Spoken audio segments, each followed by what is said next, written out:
사실 네. 이 집에서 우리가 하는 게 어느 정도는 한계가 있을 것 같아요. 팔자나 눈가주름, 맞아요. 기미, 검버섯, 시술 좀 추천해 주실 만한 게 있으시다면 가성비 좋은 걸로. 잡티 같은 거는 살짝 딱지 앉아가지고 떨어지게 하는 그런 두 가지를 보통 추천해요. 즉각적으로 좀 볼륨감을 갖게 하려면은 같은 게 좀 빠르기는 해요. 뭔지 모르긴 좀 달라진 것 같아요. 뭔가 어려졌는데? 네. 자, 그러면 지금까지는 홈케어에 대해서 얘기해 주셨는데 사실 네. 이 집에서 우리가 하는 게 어느 정도는 한계가 있을 것 같아요. 이럴 그쵸, 때 그쵸. 이제 네. 우리가 방문하는 게 네, 네. 피부과 아니겠습니까? 그쵸, 그쵸. 그래서 네. 이제 우리 원장님 같은 네. 전문의의 네. 이제 도움이 필요하단 말이에요. 자, 그러면 기미, 검버섯, 시술 좀 추천해 주실 만한 게 있으시다면 가성비 좋은 걸로.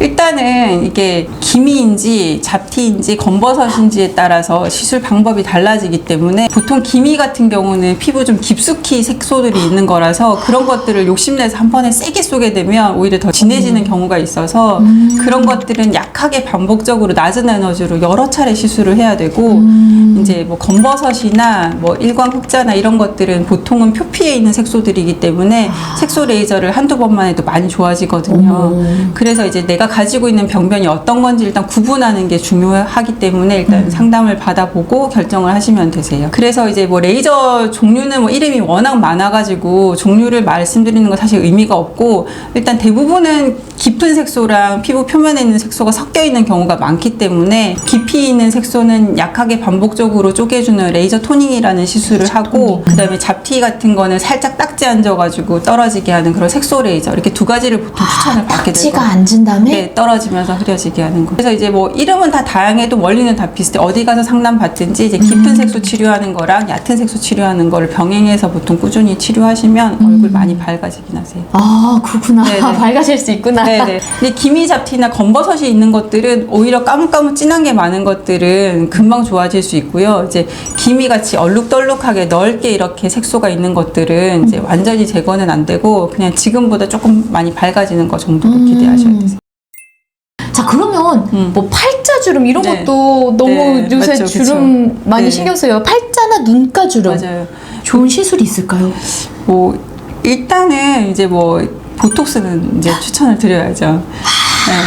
네. 이제 눈가주름이나 미간주름, 내천자주름이나 이마주름, 가로주름 같은 데는 이제 주름을 사용하면 할수록 그 주름도 점점 진하게 깊어지기 때문에 사실 너무 심해지기 전에 맞는 게 좋고요. 보톡스는 사실 이제 쉽게 말하면 근육을 딱 못 움직이게 붙잡아 놓는 거예요. 그래서 자기도 모르게 뭐 이렇게 인상 찌푸리면서 글자 보거나 뭐 이제 눈 뜰 때 힘이 안 들어가니까 이마를 자꾸 치켜뜨거나 하는 거를 못 뜨게 딱 붙잡아 놓는 거고 어떤 분들은 뭐 지금 맞으면 나중에 뭐 피부가 이상하게 되는 거 아니냐 걱정하시는데 보톡스는 시간이 지나면 이제 없어져 버리는 거기 때문에 지금 맞는 게 나중에 몸에 남아서 문제되거나 이런 건 전혀 없어요.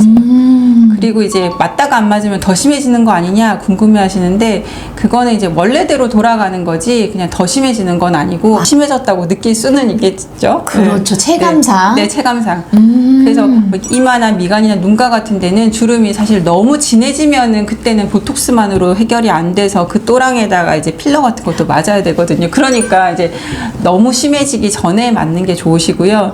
이제 사실 팔자주름 같은 경우는 이제 팔자에 보톡스 맞으러 오신다는 분들도 간혹 계신데 팔자는 사실 보톡스로 해결되는 건 아니고 여기는 이제 제가 뭐 표정을 지어서 생기는 주름이 아니라 아까 말한 것처럼 콜라겐이 점점 꺼져서 생기는 주름이기 때문에 여기다가 이제 채워 넣는 시술을 해야 되는 거예요. 채우는 거면 필러인가요? 그렇죠. 필러를 하게 아, 되죠. 네. 그러니까 정확하게 따지면 요 주름은 보톡스고 요거는 필러네요. 네네. 볼륨이 꺼진 거를 채워 넣는 걸 필러라고 하는 거죠. 필러도 뭐 예전에는 막 오래가는 필러 이래가지고 잘 녹지 않은 뼈 성분이 포함된 필러를 맞았었거든요. 이제 사람들이 이렇게 오래가는 걸 원하니까 그런 게 한참 나왔었는데 그거는 이제 혹시라도 모양이 마음에 안 들거나 염증이 생기면 이제 수술적인 방법으로 긁어냈어야 됐어요. 그래서 요즘에는 사실 그 뼈 성분이 포함된 반영구 필러는 거의 사용을 안 하고 히알루론산 필러라 그래서 시간 지나면 녹아서 없어지는 그런 제품들을 많이 쓰게 돼요. 네. 그런 것들은 이제 녹이는 주사도 나와 있어서 넣어봤는데 나 조금 불편한 것 같아. 뭐 그런 분들이 계시면 바로 주사로 녹일 수도 있는. 좋네요. 네네 맞아요. 그래서 즉각적으로 좀 볼륨감을 갖게 하려면은 이제 필러 같은 게 좀 빠르기는 해요. 그래서 팔자 부분 꺼진 부분이나 이제 조금 어려 보이게 하려고 이제 광대 부분이나 관자 부분 이렇게 넣게 되면은 막 남들이 보기에 티나게 막 그렇지는 않은데 뭔지 모르긴 좀 달라진 것 같다. 뭔가 어려졌는데? 네네 맞아요. 뭔가 어려졌는데 그 정도로 생각하시면 그게 제일 좋은 거 아니에요? 네 맞아요. 아, 그리고 필러 설명해 주시니까 갑자기 저 머릿속에 떠오르는 게 예전에 자가 지방 이식 이런 네네네, 것도 맞아요. 들어봤거든요. 네네 요즘에도 하기는 해요. 요즘에도 하는데 이제 자가지방 이식은 뭐 복부나 허벅지에서 이제 지방을 뽑아내서 그거를 집어 넣는 건데 아무래도 자기 몸에서 추출한 거기 때문에 이물 반응이 없는 게 이제 장점이기는 하죠. 네. 근데 이제 그게 이제 넣는다고 그게 100%딱 생착을 하는 게 아니라 시간이 지나면서 한 50% 이상은 빠져나가거든요. 그래서 자리 잡을 때까지는 조금 시간이 걸리는 거고 한 번으로 원하는 만큼 볼륨이 안 생기니까 이제 2번, 3번 이렇게 할 수도 있어요. 근데 이제 그거를 하면은 생착이 잘 되면 이제 평생 가는 건데 이제 생착이 되는 율이 사람들마다 차이가 나니까 그거를 고려해서 결정을 해야 되고 그건 아무래도 뭐 수면 마취하고 지방 뽑고 하면 이제 지방 뽑은 부위도 관리를 해야 되고 해서 아무래도 수술이니까 그런 게 불편한 분들은 이제 필러로 간단하게 하는 거죠. 그렇네요. 네.